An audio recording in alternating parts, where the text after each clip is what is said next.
O programa está oficialmente aberto. Você está no quadro Boteco do Mamá, diretamente aqui do Empório Laura Guiar, que fica na rua Gabriel Pisa, número 559, no bairro de Santana, na zona norte de São Paulo. E hoje estamos dando sequência ao estudo deste livro aqui, Larousse da Cerveja, escrito pelo grande Ronaldo Morgado. Na obra Larousse da Cerveja, Ronaldo Morgado, seu autor, escreveu que também há registros de que, por volta de 2000 a.C., os chineses produziram o Tizhou, ou Tizhou, não sei qual é a pronúncia exata, uma cerveja de painço. Painço, você já ouviu falar de painço? O milho miúdo, para ser oferecido aos ancestrais. Sim, era uma oferenda, contudo, eles faziam uma panelada um pouquinho maior, a fim de que não só os ancestrais apreciassem a coisa, ou seja, os ancestrais não bebessem sozinhos.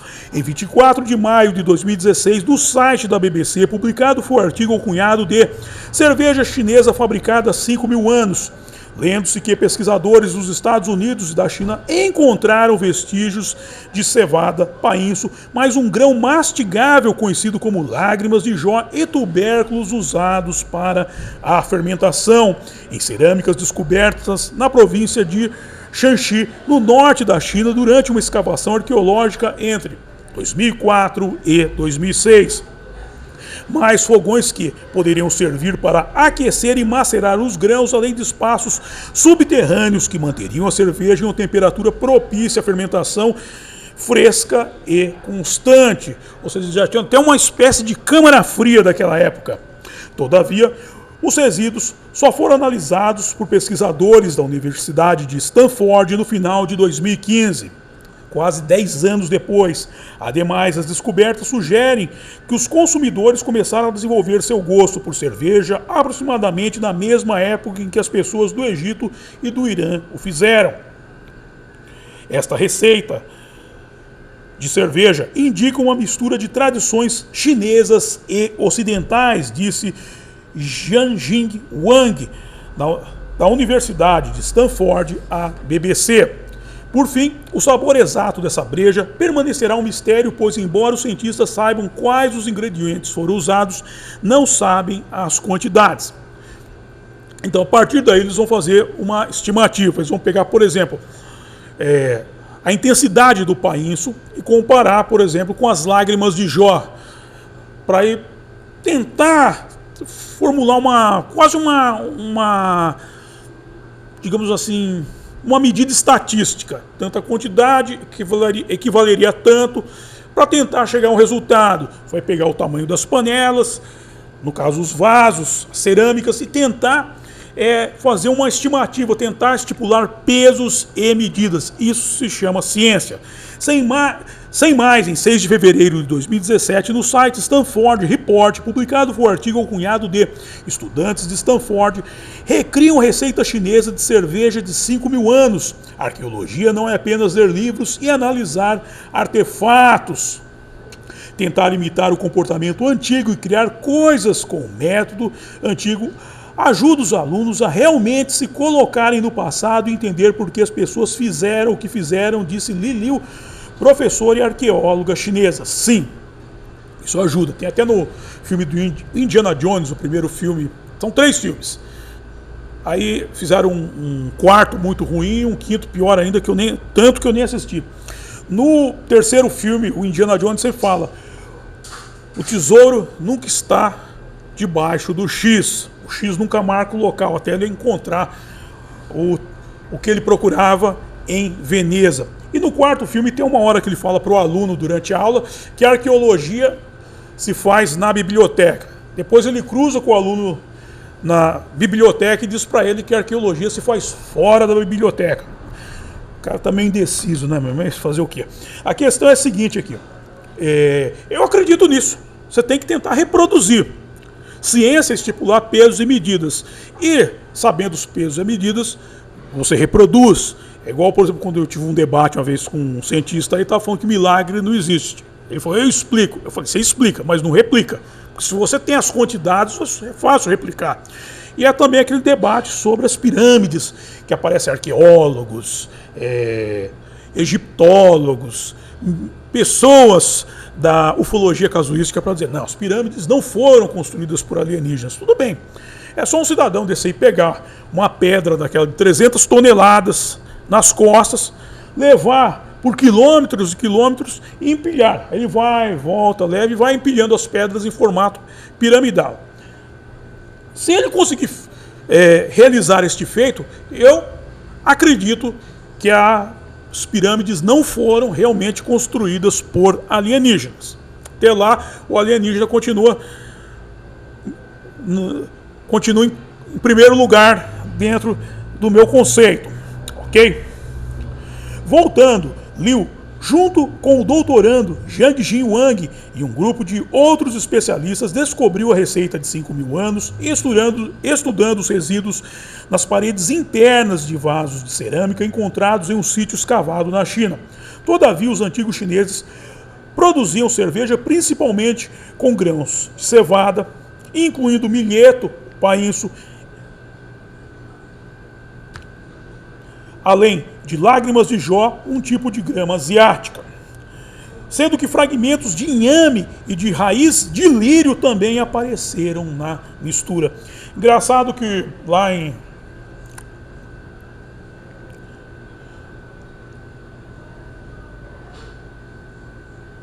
São Tomé das Letras, lá tem um monte de hippie. E os hippies, eles bebem um fermentado de lírio chamado trombeta.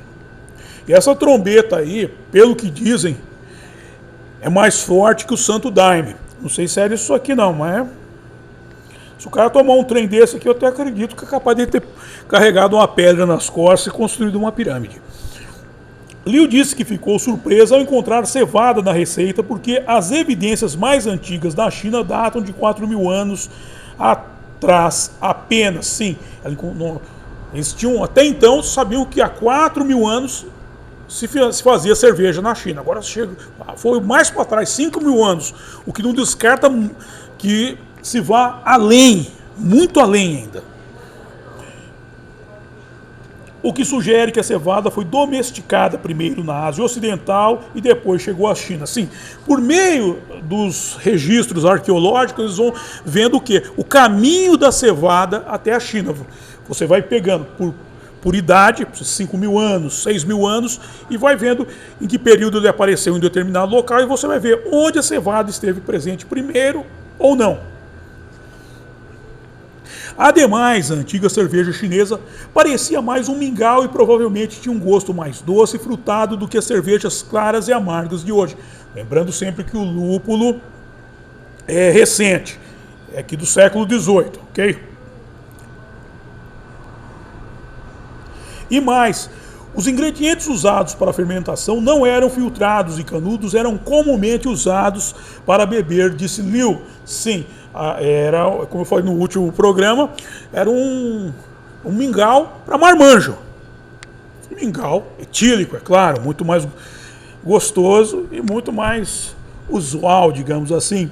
Ademais, em béqueres, os alunos cobriram o grão com água e deixaram brotar em um processo chamado maltagem. Sim, eles o deixaram germinar. Depois que o grão brotou, os alunos esmagaram as sementes e as colocaram novamente na água. O recipiente foi então colocado no forno e aquecido a 65 graus Celsius por 1 hora em um processo chamado braçagem.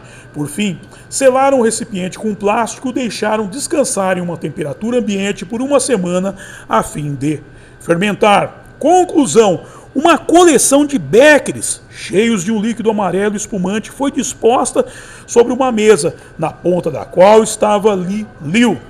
Todavia, enquanto os alunos removiam a cobertura de plástico, eles franziam o nariz ante o cheiro que fluía das camadas brancas, semelhantes a mofo que flutuavam no preparo. Sim, não era espuma não, cujo gosto era azedo.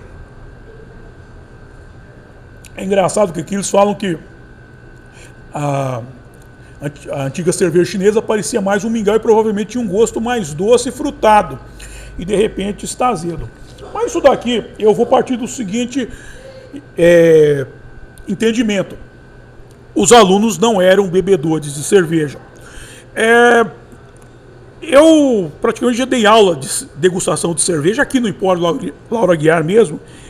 E a degustação, existe uma diferença entre um bebedor, vamos usar o termo, não vou usar o termo profissional porque o cara não é pago para beber, ele paga para beber, mas digamos um bebedor experiente, um bebedor esportivo. A diferença dele para um bebedor furtivo. Um cara que bebe o que está no copo, sei lá, se você colocar um detergente e pingar uma gota de tinta amarela, ele bebe achando que é cerveja. Se colocar urina também, ele bebe achando que é cerveja. A diferença é que o bebedor, digamos, que aprecia, o degustador, ele vai atrás das nuances da bebida. E essa molecada aqui, se tratando de molecada, não deve ser degustadora de cerveja, deve ser engolidora de cerveja. E aí que é o ponto.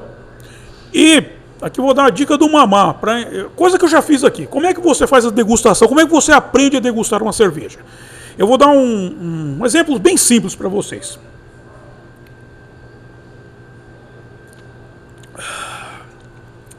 Pega cervejas Pilsen.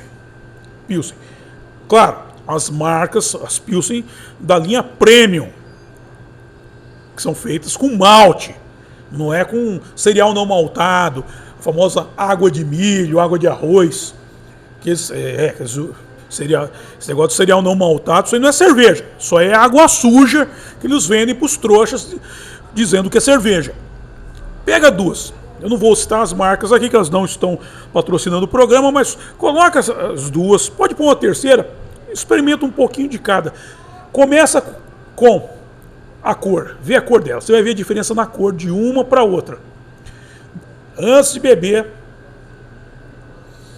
o buquê, vamos farejar como um sabujo. Fica farejando mesmo por um bom tempo até o sabor se formar, porque o sabor vai se formando dentro do canal nasal, ele vai se formando lá dentro e você começa praticamente a sentir o gosto dela só pelo olfato, ok? E vai indo, vai procurar as referências, vê o que lembra, o que a cor te lembra, lembra a palha, o que o cheiro lembra, lembra um biscoito, o que isso mexe na sua memória? Isso é característica sensorial. Uma boa bebida, ela aciona o espectro sensorial, seja da visão, do olfato, do paladar, por aí vai. E por fim você prova.